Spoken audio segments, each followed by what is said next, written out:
make a beautiful Wala naman life. siyang opera sa ulo.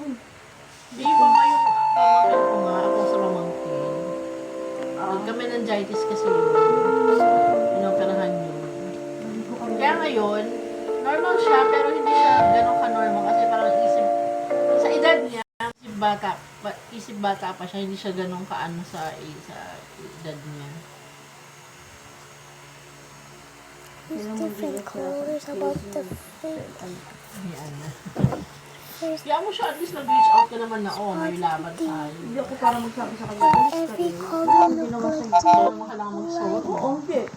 Wala akong ano sa kanya. Magtanong ka muna bago ka mag-alis.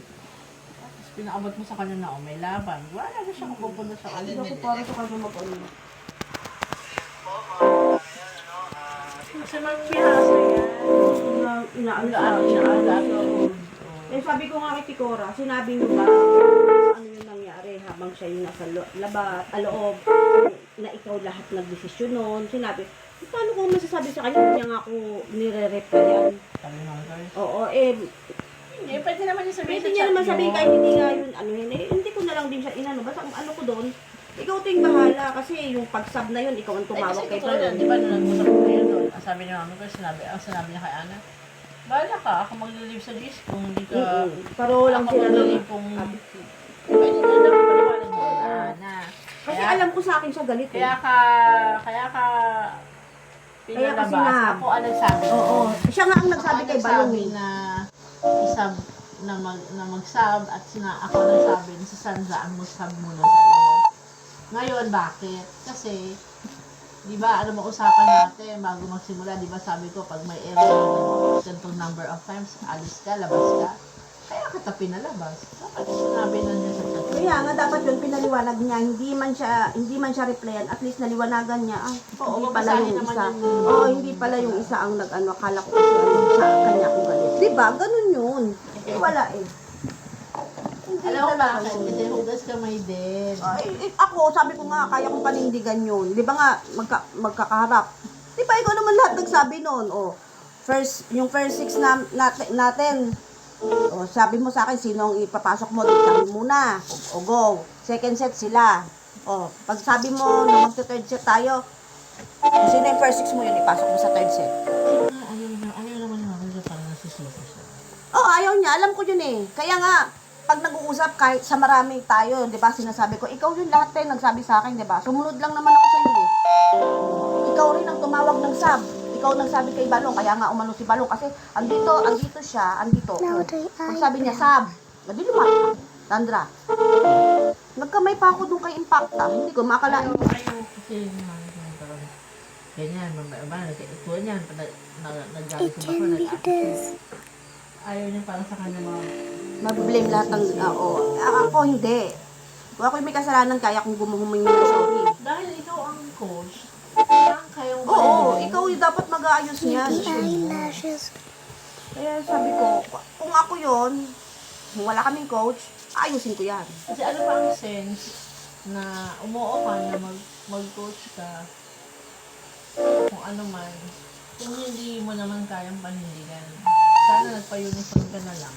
Kaya nga sabi ko, ayoko sanang mag ano na dyan. Ayoko na talagang mag-captain ball. Sinabi ko sa kanya, te, ikaw na rin mag-captain ball. Ikaw na mag-coach. Ayoko. Kasi ayoko na nasisisi ako. Baka may magalit na naman sa akin.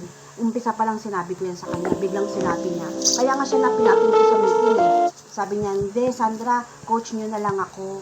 Pero ikaw na rin ikaw na lang ulit mag-captain ball. O, di wala akong magagawa. O, eh, ang ano ko dun, kahit nga, dapat sinabi niya, ikaw na lang impacta maging captain ball. Kasi ang gusto ko, hindi ako ma-stress na ganyan. Gusto ko lang na maglaro. Ayoko na ng ganyan, nahahabulin ko si ganito, pupuntaan ko si Janina sa bahay niya, susunduin ko. Hindi, sabi ko, captain ball mo na lang sa amin. Ano na lang sa amin.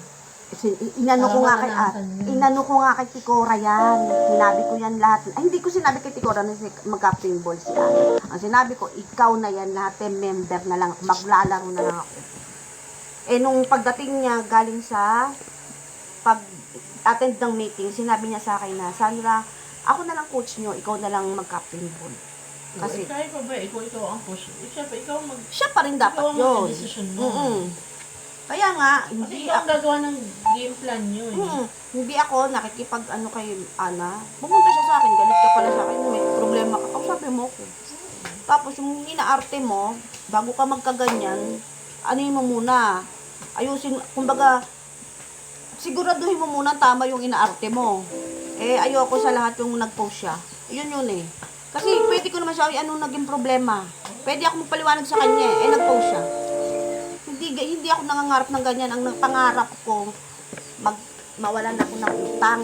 Pero sa volleyball, hindi ko pinangarap kung ano yung sinasabi niya. Kung gusto ko lang makapaglaro. Yung pangalan mo na, manalo, magsabi. Ay! Natural, lahat naman na naglalaro, yun ang pangarap. Tanga ba siya? Yung pangarap ko yung laban. Paulo. Unang-unang laro pa lang, baliw na agad siya. Kasi nga, hindi nila matanggap. 45 na, 46 na ako, kaya ko pa rin. Ngayon na nakikita, after na ano kayo. Si Ana, nag-walk out na naman ng ano na. Hindi mo binaso? Pinasok, doon nilabas siya ni Titora, ako yung sinab. Galit siya, nag-walk out siya ng third set na. Di ba? Nakakasawa siya. Ba't ko siya ano siya, anak ko? May anak na siya, dalawa na eh. Tanga siya. Tsaka may coach kami, hindi ako magpapaliwanag sa kanya. Si Tikora ang dapat magpaliwanag sa kanya, hindi ako.